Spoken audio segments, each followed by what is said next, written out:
बात पूछती हूँ और ये बात कई बार आप पे आरोप लगे हैं कि आपका जो मॉडल है चुनाव जीतने का वो ये है कि फ्री बिजली, फ्री पानी। You are somebody who understands numbers. आप इंडियन रेवेन्यू सर्विस में रहे हैं, नंबर्स आपको पता है, टैक्स कलेक्शन कैसे होती है, टैक्स की रिक्वायरमेंट किन चीज़ों के लिए होती है। क्या ये फ्री के जो पॉपुलिस्ट बांटने की इलेक्शंस के दौरान जो ये एक आदत सी पॉलिटिकल पार्टीज में बन गई है, क्या ये लॉन्ग टर्म सस्टेनेबल है? क्या ये गुड पॉलिटिक्स है? बहुत अच्छी पॉलिटिक्स है, सबको करनी चाहिए। मैं आपको बताता हूँ क्यों। इसकी इकोनॉमिक्स भी समझाता हूँ आपको और इसकी पॉलिटिक्स भी समझाता हूँ आपको। सबसे पहली बेसिक बात, इन सारे मंत्रियों को और इन सारे एमएलएज को बिजली फ्री मिलती है। इनको जब बिजली फ्री मिलती है तो उसको फ्री भी नहीं बोलते, और जब जनता को, इनको 4-4 हज़ार यूनिट बिजली फ्री मिलती है महीने की, और मैं जनता को 200 यूनिट फ्री बिजली देता हूं, तो इनको सबको तकलीफ होती है। क्यों? अगर इन मंत्रियों को जो फैसिलिटी मिलती है मैं अपनी जनता को देना चाहता हूं, तो इनको क्यों तकलीफ होती है? इन सारे मंत्रियों को और एमएलएज और एमपीज का सारा इलाज का खर्चा फ्री है। कोई बीमार हो जाए इनके घर का सारा फ्री है। तो अगर मैंने अपने दिल्ली के लोगों का इलाज फ्री कर दिया तो इनको क्यों तकलीफ होती है? जो जो चीजें इन मंत्रियों को और इन संतरियों को मिलती है मैं अपने लोगों को देना चाहता हूं, नंबर 1।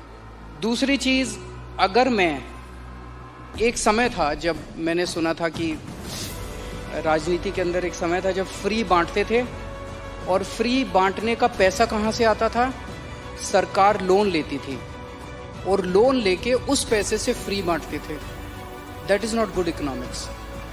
अगर मैं, आपके पास जो पैसा है उस पैसे से, उसमें आपके टैक्स नहीं बढ़ा रहा, टैक्स उतना ही है, मैं घाटे में नहीं। आज दिल्ली सरकार पूरे देश में अकेली सरकार है जो फायदे में चल रही है, घाटे में नहीं चल रही। CAG की रिपोर्ट है 2019 की, उस रिपोर्ट में लिखा है हमारी सरकार बनने के पहले दिल्ली सरकार घाटे में चलती थी। हमारी सरकार बनने से तब से लेके आज तक दिल्ली सरकार अकेली सरकार है पूरे देश के अंदर जो फायदे में चल रही है। मैं सरकार फायदे में चला रहा हूँ, मैं कोई नया टैक्स नहीं लगा रहा, मैं कोई लोन नहीं ले रहा। अगर मैंने करप्शन खत्म करके, पैसा बचा के लोगों को अगर सुविधाएं दे दी तो क्या बुरी बात की? तो दिस इज गुड इकोनॉमिक्स। और तीसरी चीज, पर ये मिरेकल होता कैसे? मैं एक छोटा सा एग्जांपल देता हूं। जैसे ये फ्री दवाइयों वाला कैसे सिलसिला चालू हुआ, ये बड़ा इंटरेस्टिंग है। हमने एक फ्लाईओवर बनवाया, उस फ्लाईओवर की 325 करोड़ रुपए की एस्टिमेटेड कॉस्ट थी, वो शायद 200-250 करोड़ रुपए में बन गया, तो 125 करोड़ रुपए उसमें बच गए।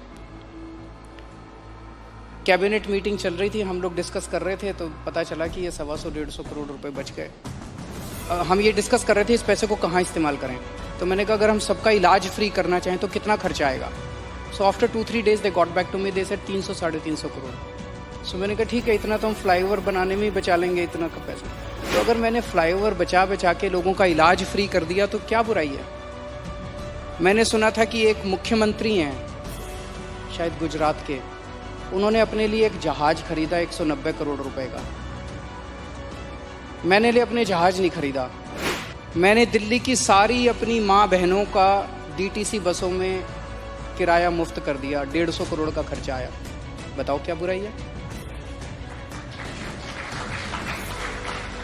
So good politics and good economics, ये कर रहे हैं हम लोग। तो आपके पास ये कौन सा ऐसा फॉर्मूला है जिससे आप फ्री में भी देते हैं फिर भी आपकी सरकार जो है वो घाटे में नहीं, फायदे में है? ईमानदारी, सही नियत, बस और कुछ नहीं है। मैं बहुत छोटा हूँ, मेरा एक्सपीरियंस भी बहुत छोटा है, लेकिन मेरा 5-7 साल का सरकार चलाने का एक्सपीरियंस ये कहता है कि किसी भी सरकार में पैसे की कमी नहीं है। मैं ब्लैंकेट स्टेटमेंट दे रहा हूँ, किसी भी राज्य सरकार में और किसी भी केंद्र सरकार में पैसे की कमी नहीं है, नीयत की कमी है।